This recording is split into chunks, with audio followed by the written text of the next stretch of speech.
Nanganak na mga tanong ang ilang mga nabanggit ng Pangulo sa kanyang SONA. Una na rito ay kung handa ba ang Pangulo na i-certify as urgent ang mga hiniling na batas mula sa Kongreso. Pinalakpakan na husto ang panukala niyang ipatanggal ang system loss at value-added tax na sinisingil sa mga consumer ng kuryente. Ito ang binabayaran ng consumer para sa kuryenteng nawawala mula sa kuryenteng binili ng distribution utility sa mga power generator o supplier. Nawawala dahil maaaring may leak o nananakaw na kuryente. Pero hindi pa tiyak kung gaano kabilis sa aksyonan ng Kongreso ang pag-amyenda sa EPIRA Law o Electric Power Industry Reform Act na batayan para magtakda ang Energy Regulatory Commission ng CAP o pwedeng singiling system loss ng power distributor.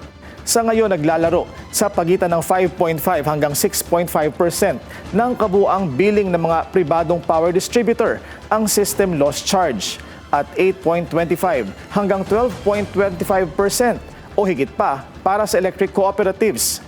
Sa memo ng Billionaire News Channel, sinabi ni former Bayan Muna Congressman Teddy Casino na may ibang mas mahalagang bagay pa sa EPIRA ang dapat baguhin.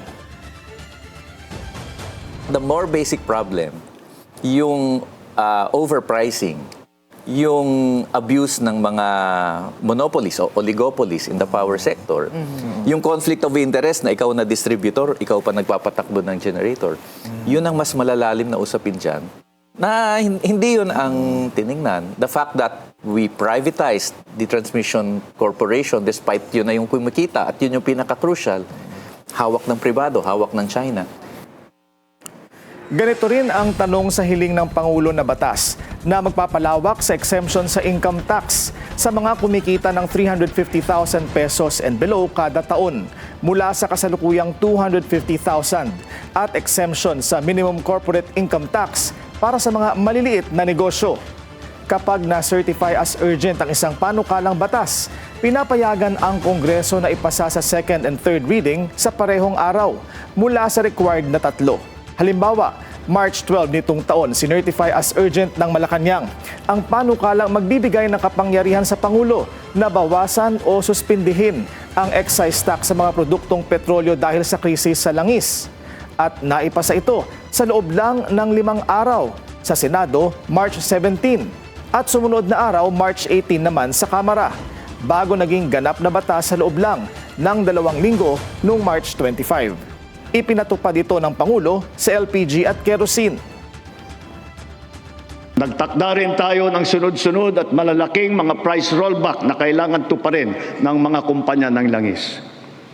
Sa tulong ng batas na naipasa ng Kongreso, agad din natin nasuspindi ng 3 buwan ang pagpataw ng excise tax sa LPG at saka sa kerosene.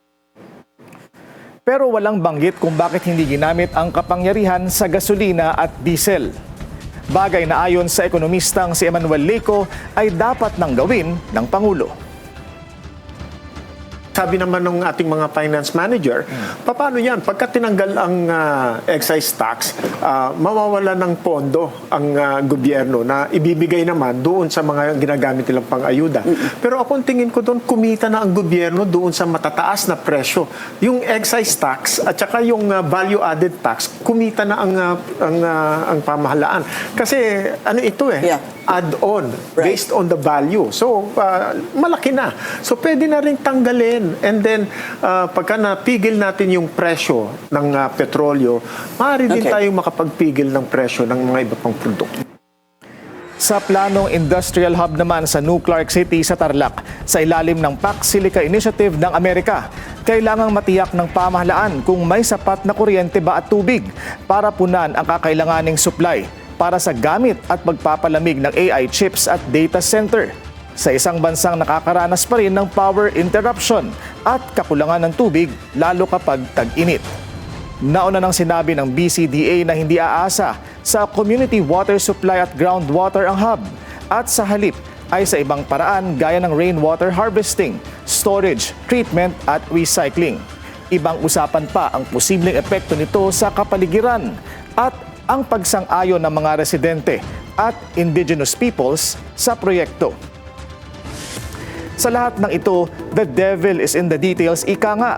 Pati na rin kung paano maaabot ang mga pinangako at kung tunay na makikinabang ang publiko. Basta may issue na dapat himayin at kwentong dapat unawain, I will explain. Manatiling nakatutok sa Bilyonaryo News Channel. Sumubaybay sa aming social media accounts at mag-subscribe sa aming YouTube channel para sa mga eksklusibong balita at storya.